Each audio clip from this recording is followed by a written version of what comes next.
जी नाज़रीन, ये थी आज की हेडलाइंस। आप बढ़ते हैं खबरों की तफसील की तरफ। तो सबसे पहले नाज़रीन आपको दिए चलते हैं पंजाब के शहर गुजरांवाला में, जहां पर मानसून की नई एंट्री।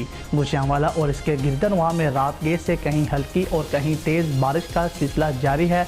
शहर के कई इलाके जो हैं ज़ेरे आब आ गए हैं। डिप्टी कमिश्नर गुजरांवाला सायरा उमर ने महकमा वास्ता और म्यूनसिपल कमेटीज़ को मुतहरिक रहने की हदायत जारी की हैं। तमाम अमला और मशीनरी की नशीबी इलाकों में मौजूदगी को यकीनी बनाया जाएगा।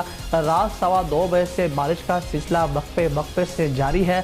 सुबह 6:30 बजे तक 16 मिलीमीटर बारिश रिकॉर्ड की गई है और सुबह 9:10 से लेकर अब तक 57 मिलीमीटर बारिश जो है वो रिकॉर्ड की गई है। महकमा मौसमियात ने आइंदा 24 घंटों में मज़ीद बारिशों की पेशगोई की है और महकमा मौसमियात का मज़ीद कहना है कि मानसून का ये तीसरा स्पेल 26 जुलाई तक वक्फे से जारी रहेगा।